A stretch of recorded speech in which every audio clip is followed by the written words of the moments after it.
O aluno mais poderoso de Satoru Gojo retorna ao campo de batalha no corpo de seu mestre, agora para bater de frente contra Ryomen Sukuna na batalha entre os mais fortes.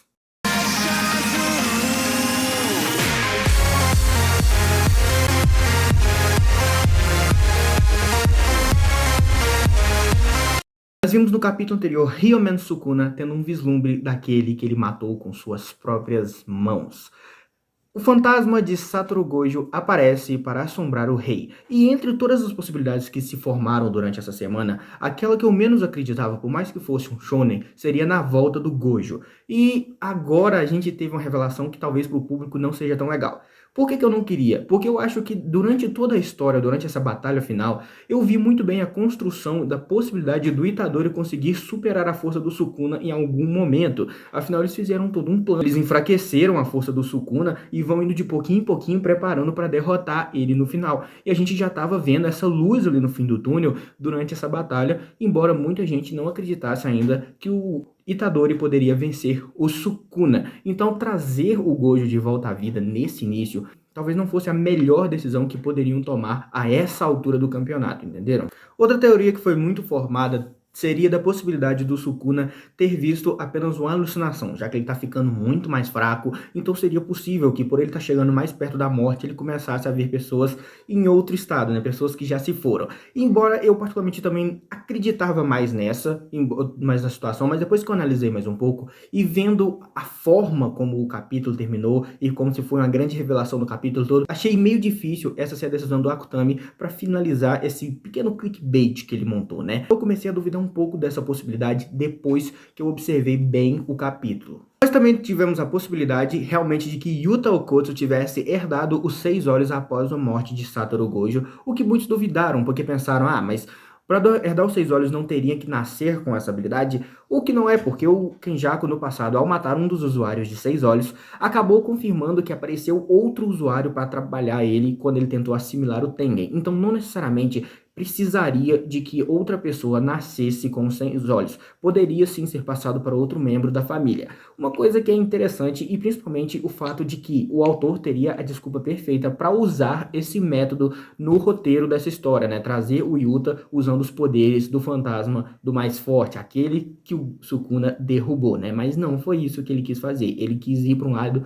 mais extremo, o que eu achei muito interessante a ser apresentado ali na história. Outra teoria que foi formada é que possivelmente o Gojo voltaria como um espírito vingativo, né? Um espírito do mal. Mas tem um problema muito grande. Para isso acontecer, um feiticeiro Jujutsu teria que ser morto sem o uso de energia amaldiçoada, o que a gente sabe muito bem que o Gojo foi morto, então seria impossível o Gojo retornar como um espírito vingativo, um espírito maligno, né? Então era praticamente impossível. Existia também a possibilidade do Kenjaku ter voltado e dominado o corpo do Gojo, mas com a morte do Kenjaku pelo Yuta, eu também duvidei muito que o Akutami iria usar ele para realmente voltar e tomar o corpo do Gojo, embora fosse uma possibilidade. Como já era esperado, né, o Akutami foi pro lado mais improvável possível, que foi simplesmente Yuta Okkotsu, utilizando da habilidade inata de Kenjaku, transferiu somente para o corpo de Satoru Gojo.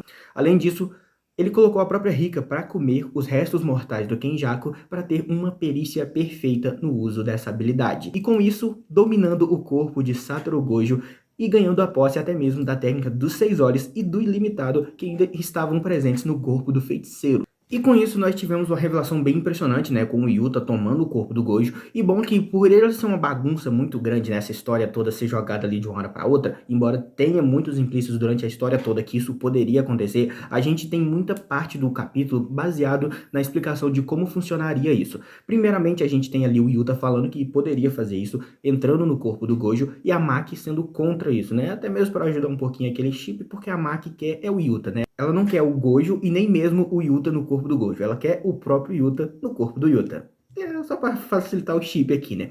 E muitos deles também se perguntaram por que o Yuta apenas não copiaria o ilimitado para usar ele, já que é uma possibilidade. O Yuta fala que não poderia fazer isso porque para usar o ilimitado com total precisão, ele precisaria também da habilidade dos 6 olhos. O que eles perguntam a ele também por que ele não copia a técnica dos 6 olhos.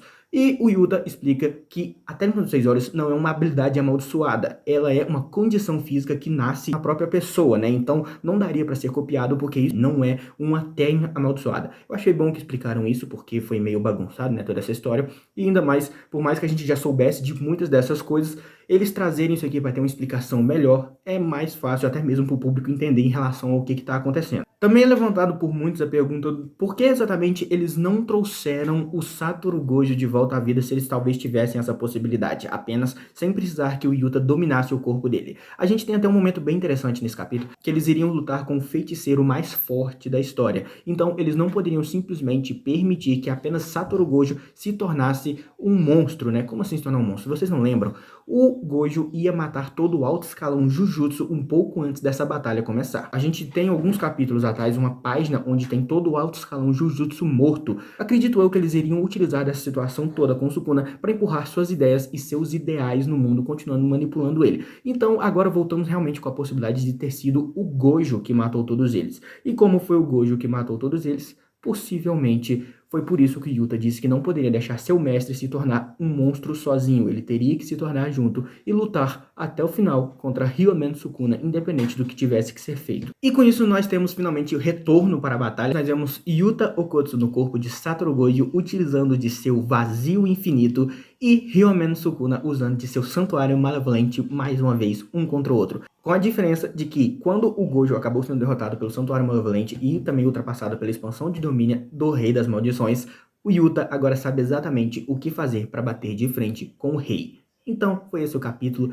Cara, foi muito impressionante, foi uma aventura bem legal. Comentem se vocês querem que eu continue falando dos capítulos aqui de Jujutsu Kaisen, eu acho bem legal, mas eu resolvi não falar e agora eu comecei a falar na reta final, me deu interesse em falar. Comentem se vocês querem ver isso, belezinha? Se inscrevam no canal, deixem seu like, manda para seus amigos para poder me ajudar, que a gente tá indo rumo aos 6.000 inscritos agora. Eu quero saber muito a opinião de vocês em relação ao que tá acontecendo nesses capítulos. Você tá achando que tá bagunçado? Você tá achando que tá legal? Você gostou dessa ideia do Gojo voltar ali, só que com o Yuta dominando no corpo dele? Eu particularmente curti e eu entendo muito bem porque que o Akutami fez isso, beleza? Vai aparecer mais vídeo para vocês ficarem mais um pouquinho comigo. Até a próxima.